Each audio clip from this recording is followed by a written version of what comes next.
The Passage of the Red Sea, a short story by Henry Murger. For 5 or 6 years, Marcel had been engaged upon the famous painting which he said was meant to represent the passage of the Red Sea, and for 5 or 6 years this masterpiece in colour had been obstinately refused by the jury. Indeed, from its constant journeying back and forth, from the artist's studio to the musée, and from the musée to the studio, the painting knew the road so well that one needed only to set it on rollers, and it would have been quite capable of reaching the Louvre alone.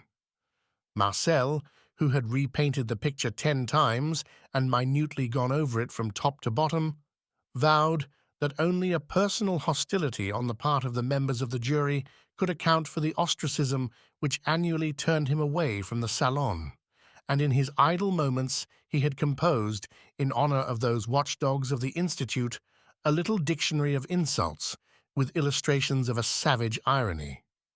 This collection gained celebrity and enjoyed, among the studios and in the École des Beaux-Arts, the same sort of popular success as that achieved by the immortal complaint of Giovanni Bellini, painter, by appointment, to the Grand Sultan of the Turks. Every dauber in Paris had a copy stored away in his memory. For a long time, Marcel had not allowed himself to be discouraged by the emphatic refusal which greeted him at each exposition. He was comfortably settled in his opinion that his picture was, in a modest way, the companion piece long awaited by the Wedding of Cana, that gigantic masterpiece whose dazzling splendor the dust of 3 centuries has not dimmed. Accordingly, each year, at the time of the Salon, Marcel sent his picture to be examined by the jury. Only, in order to throw the examiners off the track, and if possible to make them abandon the policy of exclusion which they seemed to have adopted toward the passage of the Red Sea, Marcel, without in any way disturbing the general scheme of his picture, modified certain details and changed its title. For instance, on one occasion it arrived before the jury under the name of the Passage of the Rubicon. But Pharaoh, poorly disguised under Caesar's mantle, was recognized and repulsed with all the honors that were his due. The following year Marcel spread over the level plain of his picture a layer of white representing snow, planted a pine tree in one corner, and clothing an Egyptian as a grenadier of the imperial guard, rechristened the painting The Passage of the Beresina. The jury, which on that very day had polished its spectacles on the lining of its illustrious coat, was not in any way taken in by this new ruse. It recognized perfectly well the persistent painting, above all by a big brute of a horse of many colors, which was rearing out of one of the waves of the Red Sea. The coat of that horse had served Marcel for all his experiments in color, and in private conversation he called it his synoptic table of fine tones, because he had reproduced, in their play of light and shade, all possible combinations of color. But once again, insensible to this detail, the jury seemed scarcely able to find blackballs enough to emphasize their refusal of the passage of the Beresina. "Very well," said Marcel, "no more than I expected. Next year I shall send it back under the title of Passage des Panoramas." "That will be one on them, them," sang the musician Chaunard, fitting the words to a new air he had been composing, a terrible air, noisy as a gamut of thunderclaps, and the accompaniment to which was a terror to every piano in the neighborhood.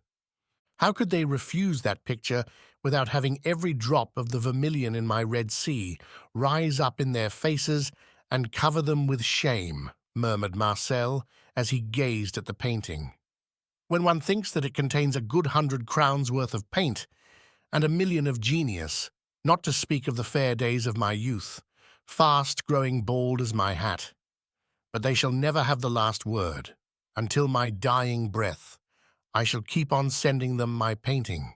I want to have it engraved upon their memory." "That is certainly the surest way of ever getting it engraved," said Gustave Colline, in a plaintive voice, adding to himself, "That was a good one. That was really a good one. I must get that off the next time I am asked out." Marcel continued his imprecations, which Schaunard continued to set to music. "Oh, they won't accept me," said Marcel. "Ah, the government pays them, boards them, gives them the cross, solely for the one purpose of refusing me once a year on the 1st of March. I see their idea clearly now. I see it perfectly clearly. They are trying to drive me to break my brushes. They hope, perhaps, by refusing my Red Sea, to make me throw myself out of the window in despair. But they know very little of the human heart if they expect to catch me with such a clumsy trick. I shall no longer wait for the time of the annual Salon. Beginning with today, my work becomes the canvas of Damocles, eternally suspended over their existence. From now on, I am going to send it once a week to each one of them, at their homes, in the bosom of their families, in the full heart of their private life. It shall trouble their domestic joy. It shall make them think that their wine is sour, their dinner burned, their wives bad-tempered. They will very soon become insane and will have to be put in straitjackets when they go to the Institute on the days when there are meetings. That idea pleases me. A few days later, when Marcel had already forgotten his terrible plans for vengeance upon his persecutors, he received a visit from Father Medicis. For that was the name by which the Brotherhood called a certain Jew, whose real name was Solomon, and who at that time was well known throughout the Bohemia of art and literature, with which he constantly had dealings. Father Medicis dealt in all sorts of bric-a-brac. He sold complete house furnishings for from 12 francs up to 1,000 crowns. He would buy anything and knew how to sell it again at a profit. His shop, situated in the Place du Carrousel, was a fairy spot where one could find everything that one might wish. All the products of nature, all the creations of art, all that comes forth from the bowels of the earth, or from the genius of man, Medicis found it profitable to trade in. His dealings included everything, absolutely everything that exists. He even put a price upon the ideal. Medicis would even buy ideas to use himself or to sell again. Known to all writers and artists, intimate friend of the palette, familiar spirit of the writing desk, he was the Asmodeus of the arts. He would sell you cigars in exchange for the plot of a dime novel, slippers for a sonnet, a fresh catch of fish for a paradox. He would talk at so much an hour with newspaper reporters whose duty was to record the lively capers of the smart set. He would get you passes to the Parliament buildings or invitations to private parties.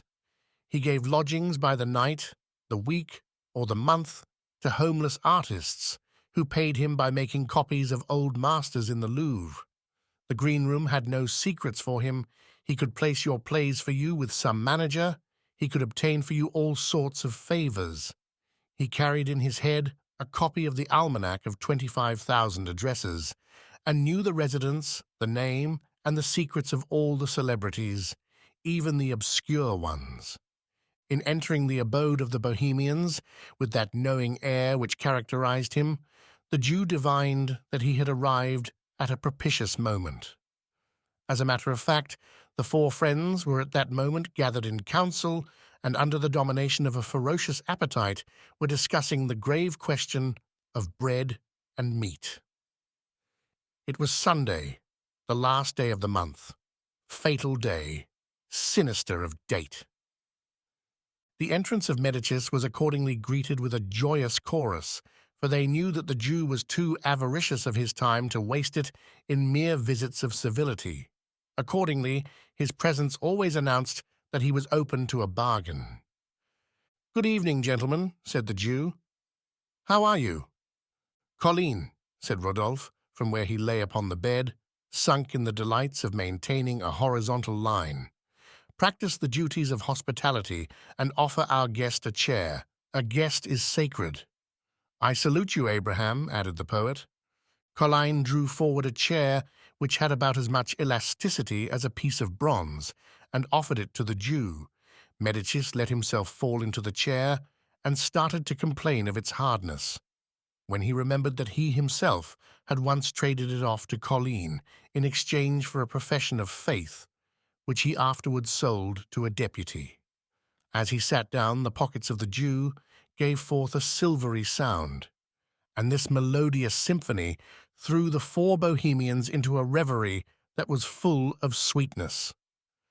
"Now," said Rodolphe in a low tone to Marcel, "let us hear the song. The accompaniment sounds all right." "Monsieur Marcel," said Médicis, "I have simply come to make your fortune. That is to say, I have come to offer you a superb opportunity to enter into the world of art. Art, as you very well know, Monsieur Marcel, is an arid road in which glory is the oasis." "Father Médicis," said Marcel, who was on coals of impatience, "in the name of 50%, your revered patron saint, be brief." "Here is the offer," rejoined Médicis. "A wealthy amateur who is collecting a picture gallery destined to make the tour of Europe has commissioned me to procure for him a series of remarkable works. I have come to give you a chance to be included in this collection. In one word, I have come to purchase your passage of the Red Sea." "Money down?" asked Marcel. "Money down," answered the Jew, sounding forth the full orchestra of his pockets. "Go on, Médicis," said Marcel, pointing to his painting. "I wish to leave to you the honor of fixing for yourself the price of that work of art which is priceless." The Jew laid upon the table 50 crowns in bright new silver. "Keep them going," said Marcel. "That is a good beginning." "Monsieur Marcel," said Médicis, "you know very well that my first word is always my last word. I shall add nothing more. But think, 50 crowns. That makes 150 francs. That is quite a sum." "A paltry sum," answered the artist. "Just in the robe of my pharaoh there is 50 crowns worth of cobalt. Pay me at least something for my work." "Hear my last word," replied Médicis. "I will not add a penny more. But I offer dinner for the crowd, wines included, and after dessert I will pay in gold." "Do I hear anyone object?" howled Colleen, striking 3 blows of his fist upon the table. "It is a bargain." "Come on," said Marcel. "I agree." "I will send for the picture tomorrow," said the Jew. "Come, gentlemen, let us start. Your places are all set." The 4 friends descended the stairs, singing the chorus from the Huguenots, "To the table, to the table." Médicis treated the bohemians in a fashion altogether sumptuous. He offered them a lot of things which up to now had remained for them a mystery. Dating from this dinner, lobster ceased to be a myth to Schaunard, and he acquired a passion for that amphibian which was destined to increase to the verge of delirium. The 4 friends went forth from this splendid feast as intoxicated as on a day of vintage. Their inebriety came near bearing deplorable fruits for Marcel, because as he passed the shop of his tailor, at 2 o'clock in the morning, he absolutely insisted upon awakening his creditor in order to give him, on account, the 150 francs that he had just received. But a gleam of reason still awake in the brain of Colleen held back the artist from the brink of this precipice. A week after this festivity, Marcel learned in what gallery his picture had found a place. Passing along the Faubourg Saint-Honoré, he stopped in the midst of a crowd that seemed to be staring at a sign newly placed above a shop. This sign was none other than Marcel's painting, which had been sold by Médicis to a dealer in provisions. Only the passage of the Red Sea had once again undergone a modification and bore a new title. A steamboat had been added to it, and it was now called In the Port of Marseille. A flattering ovation arose among the crowd when they discovered the picture, and Marcel turned away delighted with this triumph and murmured softly, "The voice of the people is the voice of God."